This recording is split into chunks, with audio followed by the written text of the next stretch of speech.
ನಮ್ಮ ಮನೆಯಲ್ಲಿ. ಸರಿ ಇಲ್ಲೇ ಹೊರಗಡೆ ಕುಂದಿರ್ತೀನಿ. ಅವನು ಬಂದಷ್ಟು ನಿಂತ್ಕೊಳ್ಳಿ ಮಾವ. ಏನಾದ್ರೂ ಕೆಲಸ ಇತ್ತಾ?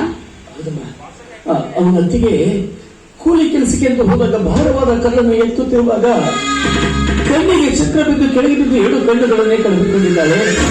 ಆಸ್ಪತ್ರೆಗೆ ಅಡ್ಮಿಟ್ ಮಾಡಿದ್ರೆ ತುಂಬಾ ಗರ್ಭಿಣಿ ಮೇಲೆ ಡಾಕ್ಟರ್ ಆಪರೇಷನ್ ಅನಿವಾರ್ಯ ಅಂತ ಹೇಳಿದ್ದಾರೆ. ಅದಕ್ಕೋಸ್ಕರ 1 ಲಕ್ಷ ರೂಪಾಯಿ ಹಣ ಸಹಾಯ ಕೊಡೋಣ ಅಂತ ಬಂದಿದ್ದಲ್ಲ. ಹೌದಾ? ಅವ್ರು ಬೇರೆ ಮನೆಯಲ್ಲಿಲ್ಲ, ನೀವು ಬೇರೆ ದುಡ್ಡು ಕೊಡು ಅಂತ ಕೇಳ್ತಾ ಇದ್ದೀರಾ.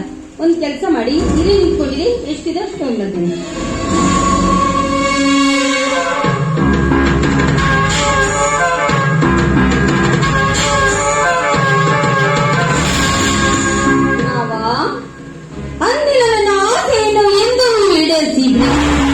ನೀವು ಕೇಳಿದ್ರಿಂದ ಹೆಚ್ಚಾಗಿ ದುಡ್ಡು ಕೊಡ್ತೀವಿ.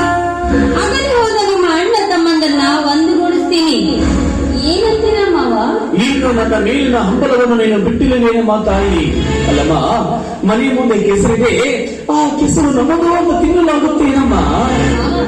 ಈ ನನ್ನ ಬೈಕೆಯ ಬಳ್ಳಿ ನಿಮ್ಮ ಹೃದಯಕ್ಕೆ ಹಬ್ಬಿ ಹೂ ಬಿಡ್ತಾ ಇದೆ ಮಾವ. ನಿನ್ನ ಬಯಕೆಯ ಬಳ್ಳಿ ನನ್ನ ಹೃದಯಕ್ಕೆ ಹಬ್ಬಿ ಹೂ ಬಿಡಲು ನನ್ನ ಹೃದಯದಲ್ಲಿ ಆಶ್ರಯವಿಲ್ಲ ತಾಯಿ. ಒಲಿದ ಬಂದ ಹೆಣ್ಣನ್ನು ತಿರಸ್ಕರಿಸೋದು ಗಂಡಸಿನ ಧರ್ಮವಲ್ಲ. ತಮ್ಮನ ಹೆಂಡತಿಯನ್ನು ಮೋಹಿಸುವುದು ಧರ್ಮವಲ್ಲ.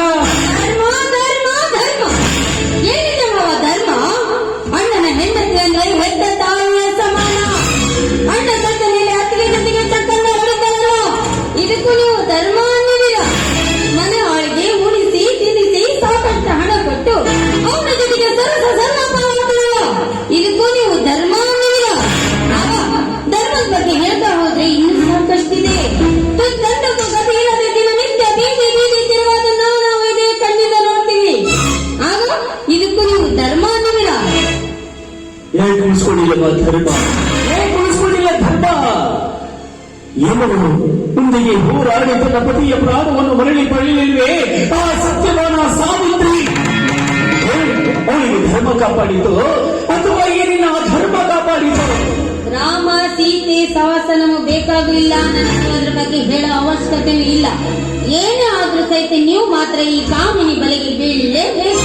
ನೀನು ಏನೇ ಹೇಳಿದ್ರು ನಾನು ಕಾಮುಕನಲ್ಲ ತಾಯಿ. ಈ ಕಾಮಿನಿಯ ಬಲೆಗೆ ಬಿದ್ದ ಮೇಲೆ ನೀವು ಕಾಮುಕರಾಗಲಿಗಾಗಿ ಎಷ್ಟೊತ್ತು ಮಾವ? ನೋಡಮ್ಮ, ಈಗ ಇವರು ನನ್ನ ಬಾಳಿನಲ್ಲಿ ಕಷ್ಟ ಕೊಟ್ಟಿರಬಹುದು.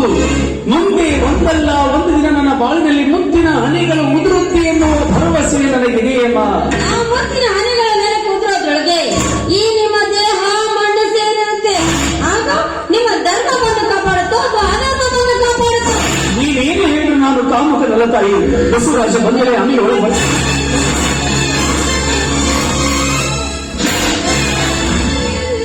ಏನಾಯ್ತೆ? 10 ನಿಮಿಷ ಬರೋದು ಲೇಟ್ ಆಗಿತ್ತು. ತಮ್ಮನ ಹೆಂಡತಿ ಅಂದ್ರೆ ಮಗಳ ಸಮಾನ.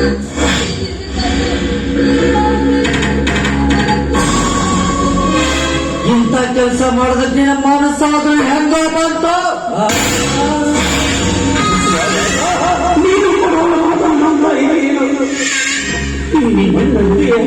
ಏನು ಕೂಡ ಗೊತ್ತಿರಬೇಡ. ಈ ಮದುವೆ ಆಸ್ಪತ್ರೆಯಲ್ಲಿ ಅಡ್ಮಿಟ್ ಆಗಿದ್ದಾಳೆ. ಡಾಕ್ಟರ್ ಆಪರೇಷನ್ ಅನಿವಾರ್ಯ ಅಂತ ಹೇಳಿದ್ದಾರೆ. ಅದಕ್ಕೋಸ್ಕರ 1 ಲಕ್ಷ ರೂಪಾಯಿ ಸಾರ್ವಜನಿಕವಾಗಿ ಹಣ ಕೇಳಲು ಹೊರಗಿದ್ದಪ್ಪ ಅಷ್ಟೇ. ಅದಕ್ಕೆ ಕಣ್ಣ ಆಪರೇಷನ್ಗೆ ಹಣ ಬೇಕಾಗಿತ್ತ? ಮೇಲಾಗಿ ತುಂಬಾ ಗರ್ಭಿಣಿ ಬೇರೆ. 1 ಲಕ್ಷ ರೂಪಾಯಿ ₹1,000 ಕೊಟ್ರೆ ಹೇಗಾದ್ರೂ ಮಾಡಿ ಮುಟ್ಟಿಸ್ತೀರ. 1 ಲಕ್ಷ ರೂಪಾಯಿ ಬೇಕಾಗಿತ್ತ? ಏ ಜಯ, ಅಣ್ಣ ಹಣ ಕೇಳಕ್ ಬಂದ್ರೆ ಇಲ್ಲ ತಪ್ಪವಾದವನ್ನ ಅಣ್ಣನ ತಲೆ ಮೇಲೆ ಬೇಕಾಗ್ತದೆ. ಹೋಗಿ ಹಣ ತಗೊಂಡ್ ಬಾ. ನನಗೆ ಹೇಳ್ತಾ ಇದ್ದೀನಿ, ಹೋಗಿ ಹಣ ತಗೊಂಡ್ ಬಾ.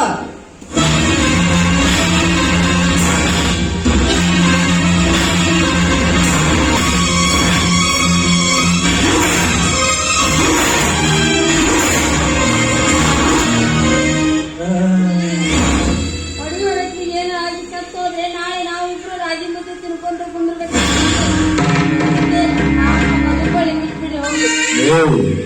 ಗನ್ನ ಬಂಗಾರದಂತ ಹೆಂಡತಿ ಹೇಳ್ತಾ ಇದ್ದಾಳೆ ಅಂತ ಜೀವ ಸಹಿತ ಬಿಡ್ತಾ ಇದ್ದೀನಿ.